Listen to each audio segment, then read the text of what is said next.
Huzurlu mutfağa hoş geldiniz. Bugünkü tarifim tencere ya da tavada pişireceğimiz yalancı su böreği tarifi. Hem de sodalı bir tarif. Şu anda da gördüğünüz gibi böyle puf puf pasta görünümlü güzel bir börek tarifi. Şimdi sizlerle yapılışına geçelim isterseniz. Öncelikle böreğimizin sosunu hazırlayacağız. Yumurtalarımız var. 3 tane yumurta. Biliyorsunuz su böreği normalde de bol yumurtalı bir tariftir. Ben 3 tane yufka kullanacağım için 3 tane yumurta kırdım. Şimdi 1 çay bardağı yani yarım su bardağı sıvı yağ ilave edelim. Ben zeytinyağı kullanıyorum genelde. Ve 1 su bardağına yakın 4'te 3 su bardağı kadar da süt ilave ettim. Ayrıca 1 şişe maden suyu koyuyorum. Şimdi bunları güzelce karıştıralım. Bu maden suyu ya da işte soda çok güzel kabartır börekleri bilirsiniz. Ben bu böreği özellikle market yufkasıyla yaptım ki sizlere de göstereyim.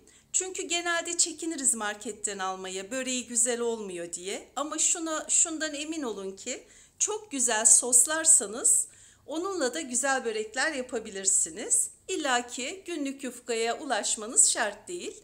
Bazılarımıza çünkü çok uzak yufkacılar. Market yufkasıyla da olabilir. Marketten günlük hazır yufka olarak alırsanız daha da güzel. Onlar yumuşak oluyor şu an benim elimdeki gibi. Şimdi birinci yufkayı biraz dışarı taşırarak koydum.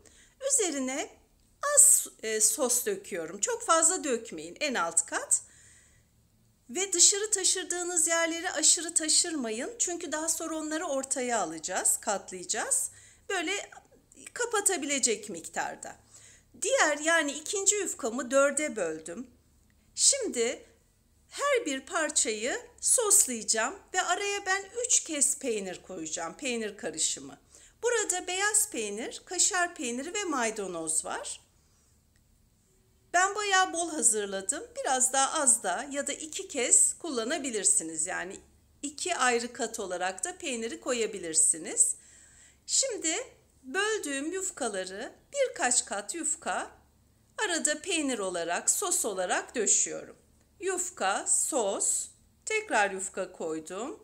Tekrar sosluyorum. Bunlar küçük parçalar gördüğünüz gibi 4'te 1 yufkadan daha küçük. Çünkü benim tavam yani tencerem küçük şu anda.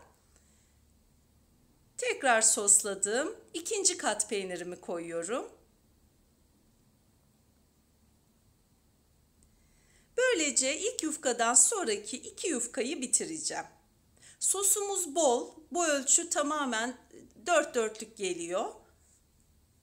Daha büyük tava ya da tencerede yaparsanız yine aynı ölçülerde yapın.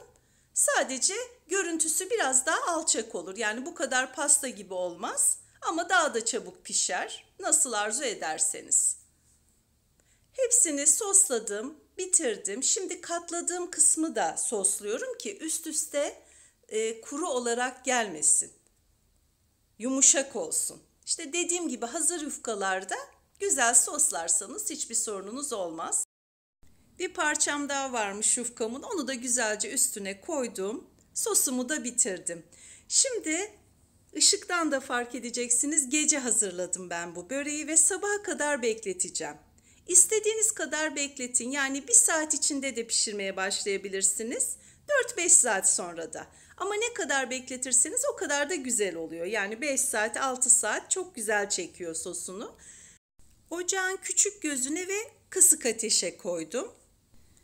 Ortalama 15 dakikada altı da kızarıyor, içi de bir hayli pişiyor böreğin. Yanlardan kontrol edin lütfen. Bir de fark ettiyseniz kapaktaki deliği kapattım. Hava almasın, daha çabuk olsun diye. Ben kontrol ettim ve yanlarının kızardığını gördüm. Şimdi tencereyi çıkarıyorum böreğimden. Diğer tarafını pişireceğim. İşte gördüğünüz gibi pasta görünümlü yüksek bir börek oldu. Çünkü derin bir tencerede yaptım ben. Hafif yağ sürdüm tekrar çok az ve böreğimi içine aktardım.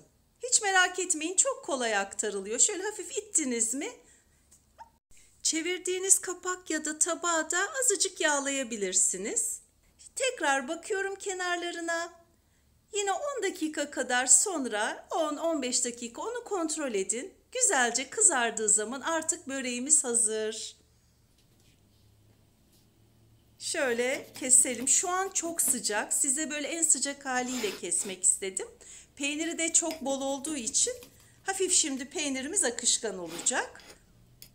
Daha soğuduğu zaman, ılındığı zaman daha böyle ele gelen, biraz daha kendine gelmiş bir börek. Ama ben sabredemedim. Böyle sıcacıkken kesmek istedim. Bakın katlarını görüyorsunuz. Gerçekten su böreğini asla aratmıyor. Beyaz peyniri biraz daha az yağlı, daha sert bir peynirden seçerseniz o hiç erimez. Tane tane daha çok su böreği görüntüsü yapar. Bunları düşünerek yani ayarlayın böreğinizi. Nasıl istiyorsanız ona göre. Bilmiyorum, beğendiniz mi? Biz çok beğendik ailece. Beğeni ve yorumlarınızı bekliyorum. Denerseniz lütfen yorumlarınızı yazın. Dediğim gibi tavada da tencerede de yapabilirsiniz. Daha diyet beslenenler 2 yufkayla yapabilir. Hiç yağ koymayabilir. Çünkü peynirlerimizde yağ var biliyorsunuz. Ayrıca isterseniz içini sebzeli de yapabilirsiniz. Burada önemli olan sosumuzu bolca kullanmak ve böreğimizi güzel pişirmek. Şu an hafif ılınmış durumda. Yapacak olanlara şimdiden afiyet olsun. Videomu izlediğiniz için çok teşekkür ederim. Lütfen kanalıma da abone olursanız bildirim zilini açmayı unutmayın. Tekrar görüşmek üzere.